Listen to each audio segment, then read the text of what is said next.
Ito yung trade ko kahapon mga paps, na munti ka nang ma-hit yung stop loss ko. Nag-open pa rin kasi ako ng buy long kahit may nakita na akong bearish pattern. Kasi naisip ko baka tumaas pa to ng konti at makakuha ng mabilisang pangkape. Pero yun, check pa rin natin yung chart. So mga paps, nandito tayo ngayon kay Bitcoin. Pero papalitan ko lang yung chart kasi medyo madumi tong chart na to.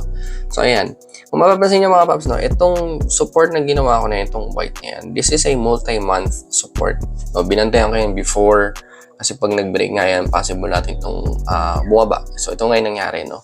So, ito ngayon yung sinasabi ko na pinost ko sa Facebook na nag-open ako, nag-buy long ako kahit may nakita na akong head and shoulder pattern. So, this is a bearish pattern, no?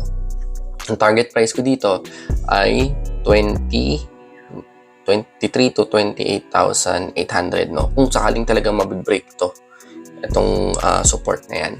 So, paano ko kinuha yung target price? Dito lang naman yan. From taas dito, papunta sa support. Ayan, binaba ko lang. So, dito ako kahapon nag-open ng trade.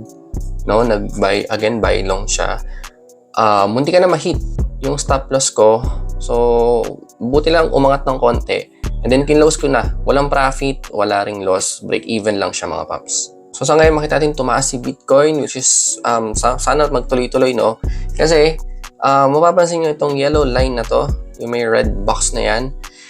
Kapag itong support na to, right now, ay multi-year na support, kapag yan na-break, possible talaga na i-touch or i-visit natin ang below 24,000. At yun nga, possible pa rin tayong mag-check ng target price based sa pattern na to. Yan ang TA ko kay Bitcoin. Pero kung pag-uusapan naman natin ng FA, bukas September 13 lalabas ulit ang CPI report at ang forecasted doon ay tataas. So ibig sabihin nun, hindi magandang balita to sa market, di ba? Pero yun, abangan na natin bukas kung ano ba talaga ang magiging resulta. So yun lang muna mga paps. Thank you. Bye-bye.